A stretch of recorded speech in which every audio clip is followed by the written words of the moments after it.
remember there was also an incident between the Mercury and the Wings where it was Christina Nycole, right? And BG, Yes. where, Yes. BG. I think that was Christine I'm thinking about. I think I'm saying Kayla Thornton, but I mean Christina Nycole. Yeah. Yes. That's the one where you have Brittany hauling ass and Christine is flying away from Brittany. Running. Yes, Christine is running. She didn't want no parts of that.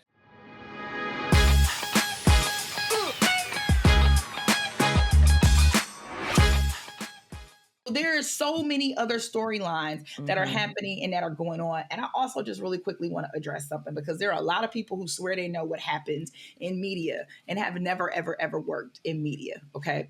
The WNBA has a policy that is a new media policy that has been in effect for the last 2 years, because the WNBA players decided that they did not want media in the locker rooms anymore. That was their decision to make.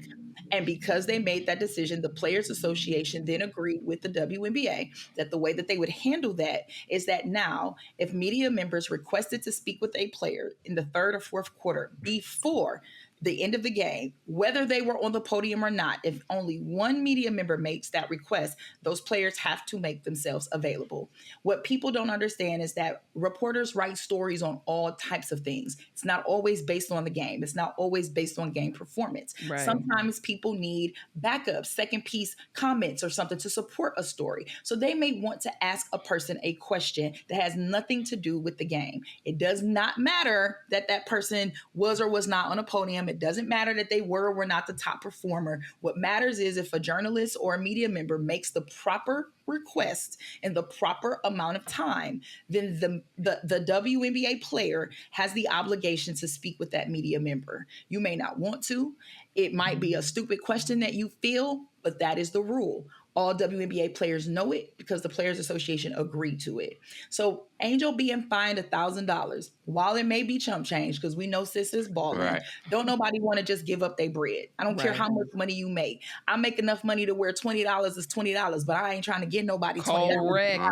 I need that. So that's number one. Number two, I have learned that the request for Angel was not done in the proper time. So if that is the case, then she was within her right to decline to speak to whatever that media member is. But I guess there is some back and forth based on whether or not that is accurate, whether the request was or was not made within the proper timeline. If it was made in the proper timeline and she declined, the WNBA was right to fine her $1,000. Doesn't matter what the person was going to ask. I am sure that it might have been the thought of this person might be wanting to ask me about why I was excited about Chennedy coming off the bench. They might want to ask me about Caitlin. They might want to ask me all this other stuff, and I don't want to talk about that. Right. Understood.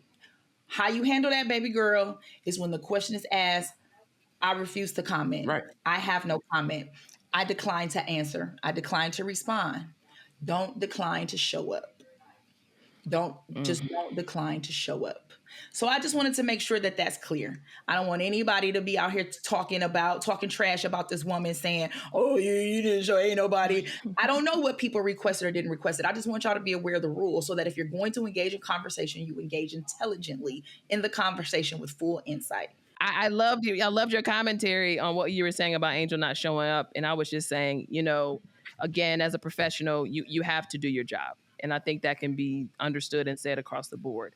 I will say this. It's a couple things. She didn't show up for whatever reason in that particular moment. But the next day, her and Kennedy Carter had a 20-minute press conference. So again, let's not act like these two women are so resistant to talking to media and so rebellious that they're just not going to talk to you. No. I think that EQ is an important thing. And sometimes being mindful of your emotional intelligence or lack thereof puts you in positions where you look like a villain or the bad guy. I think Angel Reese, as we all know, and she said very eloquently, I'm totally okay with being that. So in that moment, I think she was mature enough to understand if I don't do this, I already know what's going on. It's going to be what it is. I remember interviewing Angel a couple months ago, and it was a very casual, just, hey, girl, hey. It wasn't any drama, no drama at all. And I said, she was like, well, can you just, I would just like my management to see this just to make sure. And I said, it's no problem. I can send a Dropbox link. I'll send it over just to make sure you guys are comfortable. And I said, but it was a regular interview, Angel. We were just having a good time. She said, I know. She said, but people will take whatever I say and make something out of it that's negative. And the moment she said that, a part of me felt sad for her, because you're talking about a young lady in her early 20s who's just starting out in her career, who has to be that mindful of every little thing she says and does being turned around. So we see her and Chennedy decline in many respects right after the game for whatever reason.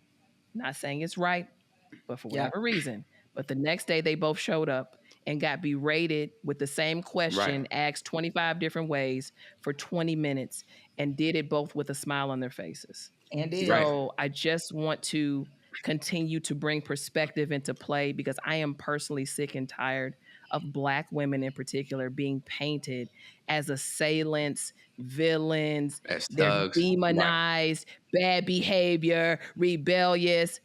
We're not in these locker rooms, guys. We are not in these spaces with these women. I'm not trying to justify. I just want us to all be open to the fact that certain things happen for certain reasons.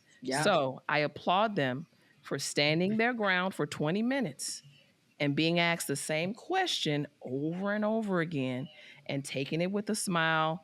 And I encourage everybody, especially for those of you who have very strong feelings about what happened between Chennedy and Caitlin, please watch that full interview. It's not to excuse anyone's behavior, but it's just to give you an understanding and context for, again, the competitive nature of what's happening and what's been happening in women's basketball in particular. Very well said. Very well said. And what I also love about Angel in that clip, or in that interview after a few days after the game, was how she called out one of the members of the media and said, JJ, Jonquel Jones, she did the same thing to me. And we can't pick and choose when we want to, discuss this uproar, right? Yeah. And to be fair, she was absolutely right. She's right. There was not a media firestorm at all.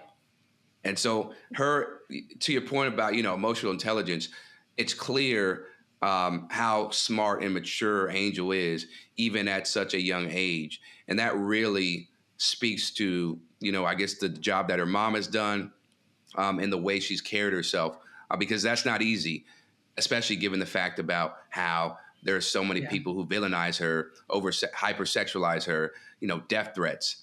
And she still takes it on the chin. She's like, look, if you want to make me the bad guy, cool, I got it. But what you're not going to do is play favorites or be like, oh, well, it only matters when, the media's darling, as people are calling Caitlin, it happens to her. So, yeah. And the other thing is we need to talk about all the other players who have done a tremendous job in growing the game outside of, the Caitlin Clarks, the Angel Reeses, right? Even, to an extent, the Cameron Brinks.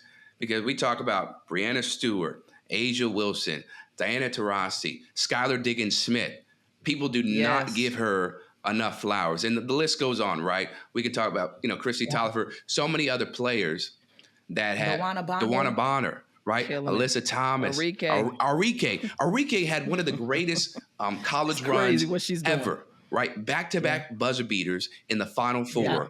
She was on top of the world, and then because of misogyny and the fact that people did not appreciate the women's game back in those years, I think it was 2018, 2019, she didn't get that attention that she deserved. Like if she had came up in this era, she might have gotten more, but because she is a Black woman, a Black queer woman, probably not to the same level. No, definitely not to the same level as Caitlin Clark. So I just want people to, what's that? No, go ahead. I'll let you finish. No, I was just going to say, I want people to understand there have been so many other players. Candace Parker. There have been so many other players who have contributed to the game and made it what it is today, so that people like Caitlin Clark and Angel Reese are able to reap the benefits, and they can take the baton and grow the game even further. It's not just one person. Absolutely. And I mean, even to that point, Chinea Ogwumike made a video where she talked about the greats in the game, and she talked about the physicality of the game, and that this is something that has been going on for years. We've talked about it. I've mentioned it. And of course, my mention's been blowing up because I said, listen, this is part of basketball. Yes. It doesn't matter that it didn't happen or that things get physical on plays that are off ball. Diana Taurasi, and I specifically used her as an example, where you tell anybody who's ever had to be guarded by Diana Taurasi that this game ain't physical. She don't give a damn if you got the ball. Nope. She don't care about if the play is happening over here. DT gonna be DT, and that's why people love to hate her, because it is what it is. Candace Parker's another one. I know Lynette Pearson been catching strays for the last 3 days, but as a Detroit Shock fan growing up in those years, I loved every bit of the bad boy, bad girl attitude that the Detroit Shock had, because Bill Laimbeer brought it. He brought it from when he was a player. He brought it, so we seen it. Tweety was small, but she had it. Cheryl Ford was there. He wasn't coming in. You know what I mean? Swin Cash. Yes, shout out Swin Cash. Period. You know what I mean? Like, and one of the reasons that we can talk about this the way we can is because we have all been involved in this game for a long time. So I recognize that as fans of this league since inception in 1997, my memory span goes back of the things that people will hardly remember because they weren't watching it then. Yes. So I really am trying to be cognizant of the fact that the growth of this league is new to a lot of people. And even those who were fans before this year may not have been fans back in 97. Right. So they might not remember, Candace Parker having to fight her way out of Detroit. Yeah. You ain't the first one, sis. I lived there and I got to fight my way out Detroit. So there's that.